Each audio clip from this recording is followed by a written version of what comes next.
आपको सरकारी रोजगार कुल मिलाकर 1 लाख के करीब लोगों को हम लोगों ने नियोजित किया है। सरकार से तैयारी हो रही है एक मुफ्त बहाली की। वो संख्या हमको लगता है कि एक बहुत बड़ी तादाद बनकर सामने आएगी। जेपीएससी वगैरह भी जो वाक्य दर वाक्य के साथ हम न्याय कर पाएंगे, इसका मैं आपको भरोसा देता हूं। वो तो लगता है कि मौत के मुंह से ही निकल कर आए हैं, तो उनको पहले स्वागत तो कर लेने दीजिए।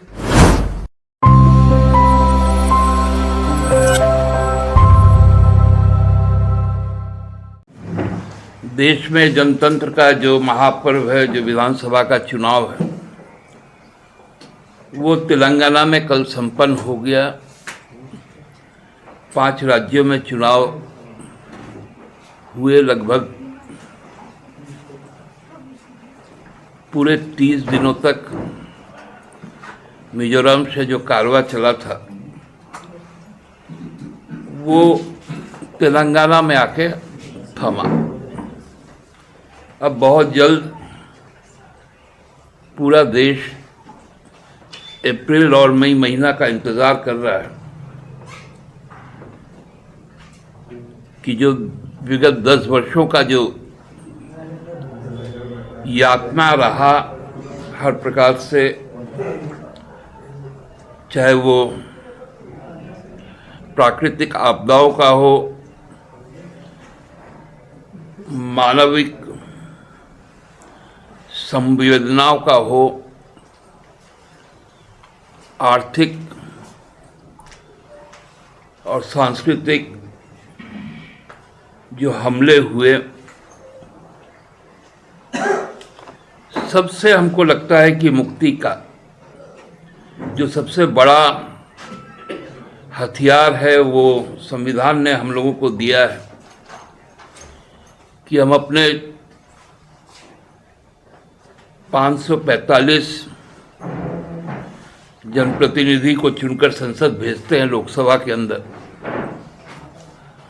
और उसके बाद केंद्र सरकार का गठन होता है और उसकी जो नीतियां हैं वो देश के 144 करोड़ लोगों का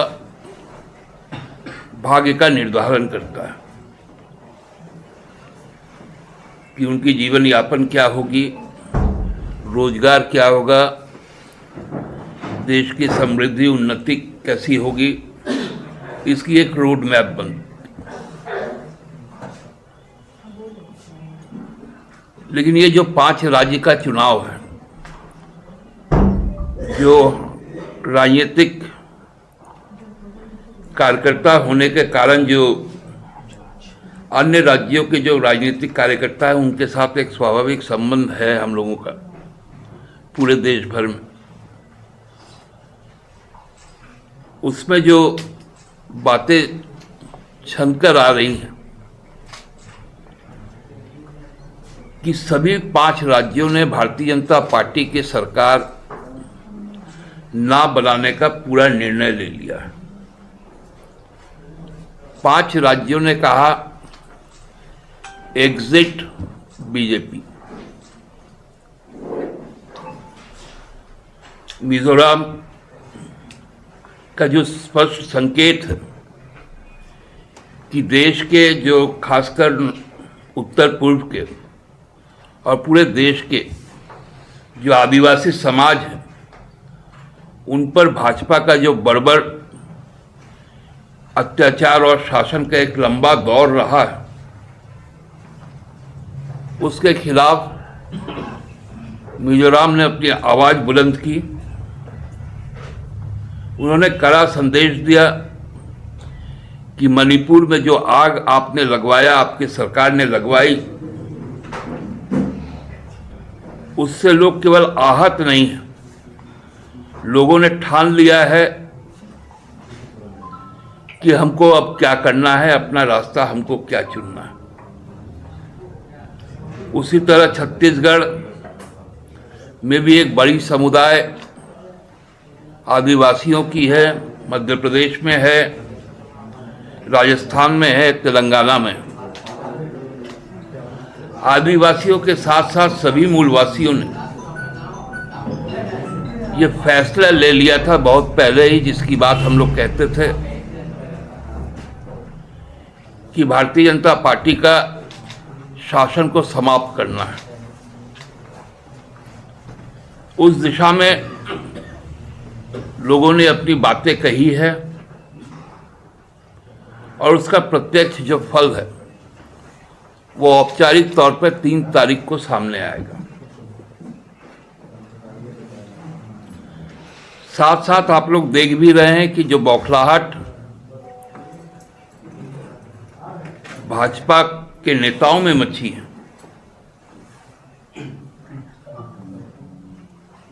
कल आपने देखा होगा कि देवघर में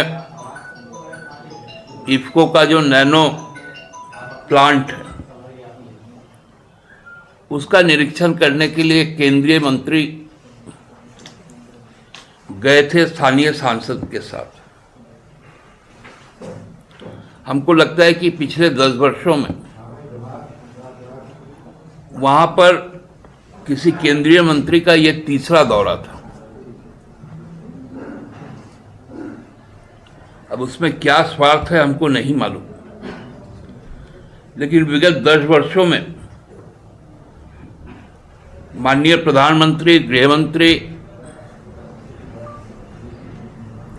और सभी तरह के केंद्रीय मंत्री झारखंड आए, लेकिन एचईसी का दौरा किसी ने नहीं किया।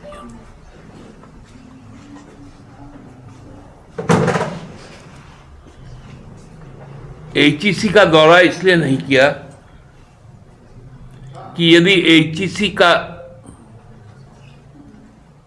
अस्तित्व यदि आंखों से दिखेगा